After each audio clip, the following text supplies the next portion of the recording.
मैं पूछना चाहता हूं, अरे मंत्री जी, सेंट्रल गवर्नमेंट वक्फ बोर्ड पर काबिज है, आप हमें इंसाफ कब दिलाओगे? हमें पैसा कब दिलाओगे? आप बताओ। स्टेट की रियासत हमारे कब्जे में बैठी हुई है, हमारी सरजमीन है, हमें मुआवजा कब दिलाओगे? हर लोग तो हमारी सरजमीन पर कब्जा कर लिया है। वक्फ की इतिहास भी है, वक्फ की तारीख भी है, मगर पूरे हिंदुस्तान में कुल वक्फ बोर्ड जो है 32 वक्फ बोर्ड है। सिर्फ हिंदुस्तान की 2 रियासत ऐसी है, यूपी और बिहार, जिसमें 2 वक्फ बोर्ड है। एक शिया वक्फ बोर्ड है, एक सुन्नी वक्फ बोर्ड है। यूपी में भी 2 है और बिहार में भी 2 है। इसी तरीके से पूरे इंडिया में 32 वक्फ बोर्ड है। और यह वक्फ बोर्ड का सबसे पहले जो निर्माण हुआ था, जो पहला जमीन का टुकड़ा दिया गया था हिंदुस्तान में, पहला ब्रिटिश रूल में वक्फ बोर्ड कायम किया था। 1913 में एक जमीन का लैंड दिया गया था और इसको बाकायदा तौर पर ऑर्गेनाइज में किया गया 1923 में। 1923 में मतलब 1913-1923 का ये हिंदुस्तान में वक्फ बोर्ड का ब्रिटिश सरकार ने ऑर्गेनाइज में किया। फिर उसके बाद जब हमारा हिंदुस्तान आजाद हुआ, मुल्क के चीज हम लोग गुलामी से, अंग्रेजों की गुलामी से आजाद हुए, तो पहला काम जो वक्फ का काम हुआ, वक्फ एक्ट बना 1954 में। फिर उसके बाद जो है 1964 में द वक्फ काउंसिल बना, सेंट्रल वक्फ काउंसिल। सेंट्रल वक्फ काउंसिल का काम था हिंदुस्तान में जितने वक्फ बोर्ड है उसकी निगरान रहेगी, उसको निगरानी करेगी। तो सेंट्रल वक्फ काउंसिल 1964 में बना।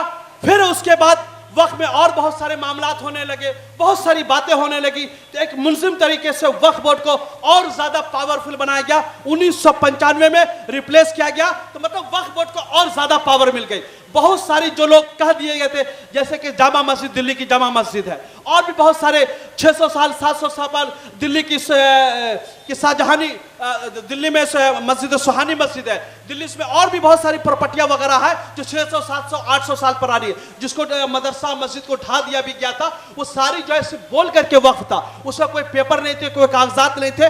तो 1995 में यूजर बाई के जरिए जो है उसको एक्सेप्ट कर लिया। अगर आप बोल दिए वक्फ है तो वो लीगल था। मगर ये कानून ऐसा लाया जा रहा है जिसका केयर टेकर कल तक जितने केसेस होते थे वक्फ ट्रिब्यूनल में होता था।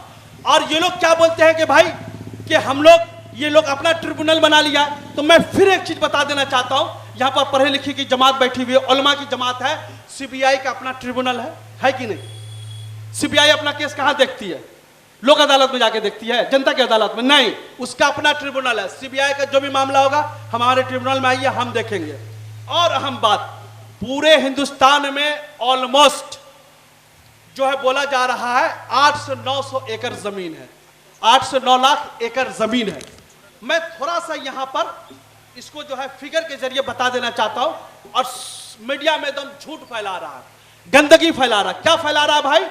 डिफेंस के बाद, रेलवे के बाद सबसे ज्यादा मुसलमानों के पास प्रॉपर्टी है। ये झूठ फैलाया जा रहा है, ये भ्रम फैलाया जा रहा है। सिर्फ थोड़ा सा रुकिएगा, 2 स्टेट का एग्जांपल दे रहा हूं। तमिलनाडु में मंदिरों के पास 4,78,000 एकड़ जमीन है। तमिलनाडु में कितना सरजमीन है? मंदिर के पास, मंदिर का मतलब है Telangana Hindu endowment tribunal 1987। Endowment क्या है? What is the endowment? पढ़े लिखे लोग जानते हैं इंडोमेंट को बोलते हैं वक्फ। हम लोग का मुस्लिम वक्फ है, उन लोग का इंडोमेंट हिंदू इंडोमेंट है। तो उसका भी अपना मंदिर है, मंदिर में आश्रम है, ये चीज है। तो हाँ, बस थोड़ा ये जरूरी चीज है, आप एकदम साइलेंट रहिए।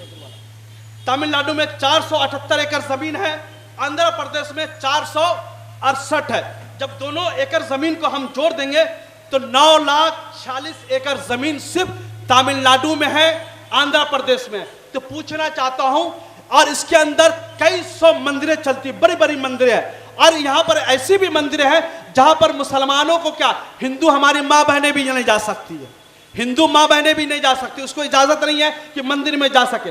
दूसरी और बात है, वहां पर और बहुत सारी ऐसी मंदिर है, मुसलमान तो छोड़ दीजिए, दलित समाज नहीं जा सकता, दलित समाज को रोका गया। पूरी में जगन्नाथ टेंपल है, वहां पर डायरेक्ट लिखा हुआ कोई मुसलमान नहीं जा सकता। तो ये देखिए, ये मिसाल मैं इसलिए दे रहा हूं कि इन्होंने जो वक्फ बोर्ड लेकर आया है, वो बोला उसमें हिंदू लोग भी, हिंदू समाज के लोग भी रहेंगे और उसमें ख्वातीन भी रहेगी। भाई ख्वातीन से, मुस्लिम ख्वातीन से कोई एतराज नहीं, मगर ख्वातीन मुस्लिम रहे, हिंदू ख्वातीन क्या करेंगे बेचारे? वो मंदिर के बारे में, मस्जिद के बारे में नहीं जानती, खानकाह के बारे में नहीं जानती, मदारिस के बारे में नहीं जानती। तो मेरे कहने का मतलब यह है, और कल तक उसका केयर टेकर वक्फ बोर्ड होता था, उसके सारे कानूनी मामले ट्रिब्यूनल में होती थी, और उसका जो वक्फ बोर्ड का सीईओ होता था वो मोस्ट पावरफुल होता था। वक्फ बोर्ड का सीईओ डीएम को जाकर के आदेश देता था और एसपी को आदेश देता था, कलेक्टर को आदेश देता था कि हमारी जगह है, इलीगल इंक्रोचमेंट, इसको खाली करवाइए। क्या बोलता था वक्फ बोर्ड का सीईओ कि हमारी जगह में इलीगल इंक्रोचमेंट कर दिया है, इसको खाली करवाइए। मगर अब जो कानून मिल रहा है वो एसपी और डीएम सीईओ को ऑर्डर देगा कि आप ये हमारी जगह है, ये हमको दे दीजिए। तो मतलब कहने का मतलब है बहुत सिंपल और साधारण जबान में बात है कि जहां पर जो मामला था वहीं पर खत्म हो जाएगा। दूसरी अहम बात यह है इलीगल इंक्रोचमेंट की बात। इंदिरा गांधी 1976 में एक लेटर लिखा था, तारीखी बात बता रहा हूं, ये नेट पर मौजूद है, इंदिरा गांधी के जब फाइल खोलेंगे उसमें मौजूद है। तो हिंदुस्तान के तमाम चीफ मिनिस्टर को आदेश दिया था कि जो भी सरकारी दफातर है आप लोग वक्फ बोर्ड का खाली कर दीजिए, वक्फ बोर्ड को खाली कर दीजिए। अगर वक्फ बोर्ड की जगह को आप खाली नहीं करते हैं तो उसको भाड़ा दीजिए, मगर आज तक वो काम नहीं हुआ। दूसरी अहम बात कि जो वक्फ बोर्ड की सरजमीन है वो सिर्फ आम पब्लिक के इलीगल इंक्रोचमेंट नहीं किया, गैर कानूनी तरीके से कब्जा नहीं किया। दिल्ली की सरकार, मरकजी सरकार, वो भी वक्फ बोर्ड के प्रॉपर्टी पर काबिज है। और दूसरा जो स्टेट की सरकार है उनके भी सरकारी दफातर वक्फ बोर्ड के, मतलब स्टेट की दफातर भी वक्फ बोर्ड के प्रॉपर्टी में आता है। ये मैं क्यों कह रहा हूं? मैं इसलिए कह रहा हूं कि लोकसभा में माइनॉरिटी मिनिस्टर जब वक्फ अमेंडमेंट बिल 2024 पेश करता तो ये कहता है कि भाई 1.63 जो है 1000 करोड़ रुपया ही वक्फ बोर्ड से आता, पैसा नहीं आता, इसका कम से कम 12,000 करोड़ आना चाहिए। मैं पूछना चाहता हूं, अरे मंत्री जी, सेंट्रल गवर्नमेंट वक्फ बोर्ड पर काबिज है, आप हमें इंसाफ कब दिलाओगे, हमें पैसा कब दिलाओगे? आप बताओ। स्टेट की रियासत हमारे कब्जे में बैठी हुई है, हमारी सरजमीन है, हमें मुआवजा कब दिलाओगे? हर लोग तो हमारी सरजमीन पर कब्जा कर लिया है। यही मुद्दा है। ये मत बोलो कि आप जो है हम पैसा दिलवाएंगे, बेनिफिट करेंगे। सबसे पहले आप जमीन खाली करो। अब मंत्री में हो, सरकार में हो, सेंट्रल गवर्नमेंट हमारी जमीन में वक्फ बोर्ड में बैठी हुई है, स्टेट की सरकारें बैठी हुई है, आप खाली कब करोगे? और इस तरीके से टोलीगंज में कम से कम 300-400 बीघा लैंड है जो सुल्तान टीपू सुल्तान ने उसको जो वक्त किया था, सारे को जो ऑक्युपाइड कर लिया गया। उसके बाद आप आ जाइए लाखोदा मस्जिद के सामने में ना मानिक तल्ला में इलीगल इंक्रोचमेंट है। हम लोगों ने वक्फ बोर्ड में एक तहरीक चलाया था खाली करने का, तो 1 सेकंड में सीईओ जो है एक नोटिस जारी कर देता है कि एज इट इज रहेगा, मगर इलीगल इंक्रोचमेंट में काम नहीं करता। तो कहने का मतलब है कि हम सारी बातें कर रहे हैं, सब चीज कर रहे हैं, मगर खुर्द बुर्द जो स्टार्ट हुआ पहले हमारे लोगों ने किया है, हमारे लोगों ने किया है, हमारे लोगों ने सब किया।